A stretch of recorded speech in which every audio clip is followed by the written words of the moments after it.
ಇನ್ಮೇಲೆ ಯಾವುದೇ ಪ್ರಾಡಕ್ಟು, ಯಾವುದೇ ಉತ್ಪನ್ನಗಳು ಈ ರಾಜ್ಯಕ್ಕೆ ಬರುವಾಗ ಅದರ ಎಲ್ಲ ಏಜೆನ್ಸಿಗಳನ್ನು ಕನ್ನಡಿಗರಿಗೆ ಕೊಡಬೇಕು.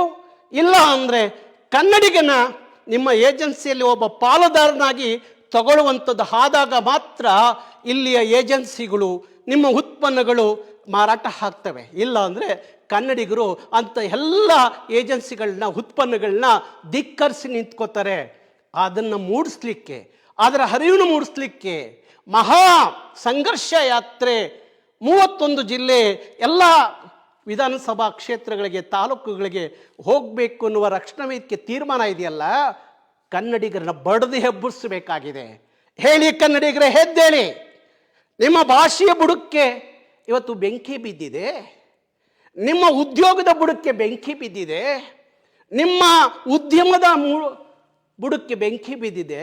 ಇನ್ನು ಎಲ್ಲಿ ಸಹಿಸ್ಕೊಂಡು ಕೂತ್ಕೋತೀರಿ? ಎಲ್ಲಿವರೆಗೂ ಸಹಿಸ್ಕೋಬೇಕು? ಹೇಳಿ, ಎದ್ದೇಳಿ.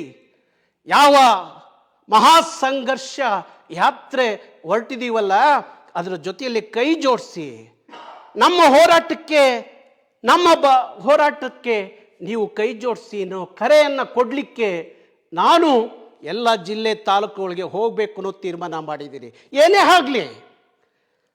ಆಗಲಿ, ನಮ್ಮನ್ನು ಜೈಲಿಗೆ ತೊಗೊಂಡೋಗಿ ಇಡಲಿ, ನಮ್ಮ ಮೇಲೆ 106 ಕೇಸ್ ಹಾಕಲಿ, ಇಲ್ಲ ನಮ್ಮನ್ನು ತಗೊಂಡೋಗಿ ನೇಣಗಂಬಕ್ಕೆ ಹಾಕ್ಬಿಡಿ, ಚಿಂತೆ ಇಲ್ಲ.